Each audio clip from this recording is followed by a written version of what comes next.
И это очень опасная зависимость. Она одна из сильных, и можно сравнить ее даже с наркотической зависимостью. Вам плевать на все последствия, которые будут дальше. Сделать человеку МРТ, посмотреть, что там происходит. Избегайте мест, компаний, где сладкое доступно, где нет меры. Сегодня затронем тему зависимости от углеводов.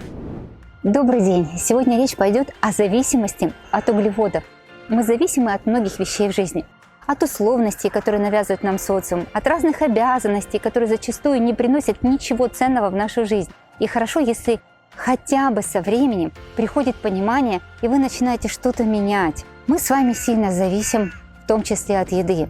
И это очень опасная зависимость, не изменив которую мы попадаем в ловушку собственных привычек. Если не двигаться в сторону их изменения, энергетика, здоровье может резко измениться и не в лучшую сторону. Сегодня затронем тему зависимости от углеводов. Она одна из сильных, и можно сравнить ее даже с наркотической зависимостью.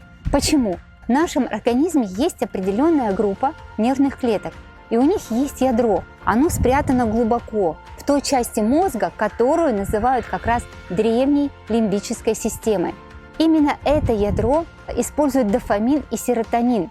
Данные гормоны очень сильно связаны с нашим удовольствием, с чувством удовольствия. Ведь нам так важно ощущать это чувство. При стимуляции этих мозговых клеток, например, тем же алкоголем, никотином, сахаром, это заставляет клетки высвобождать нейромедиаторы, которые будут это удовольствие. Очень интересно, что они делают это не напрямую, а как бы косвенно. И удовольствие вызывают вещества, которые вырабатываются нашим организмом. Сахар очень сильный стимулятор для ядра. Если в момент употребления сахара сделать человеку МРТ, посмотреть, что там происходит, можно наблюдать яркие свечения в центре этих ядер. И основная проблема, что простой углевод очень быстро превращается в сахар, и когда таких стимулов становится очень много, мы не можем остановиться. Их нужно все больше и больше, и это ведет напрямую к этой зависимости. И когда вы зависимы, вам плевать на все последствия, которые будут дальше. И очень много зависит, конечно, от вашей силы воли. Что же делать? И здесь тоже влияние окружения. Избегайте мест, компаний, где сладкое доступно, где нет меры. Нужно всего лишь убрать из вашего доступа это все. Уберите сахар с кухни, чтобы он вообще не покупайте его, чтобы он не томился в шкафчиках, не манил вас всю ночь. Ну, съешь меня, съешь меня. Очень много людей уже изменили свои привычки и убрали тягу к сладкому. И это не произошло резко, с большим напрягом.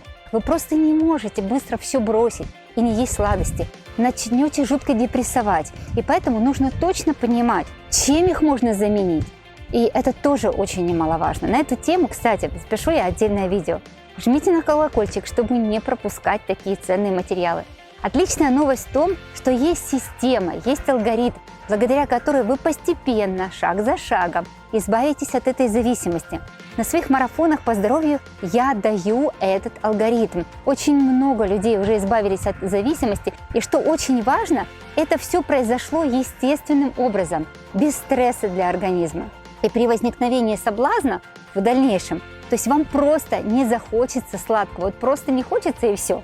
Если коротко о важном, в рацион нужно обязательно подключить продукты и ферменты, которые способствуют повышению серотонина и дофамина, и при этом не наносят вам вред, как это делают быстрые углеводы. Нужно подключить витамин В1, он тоже способствует большому облегчению от стресса и спокойствию, так как это тоже связано с повышением дофамина.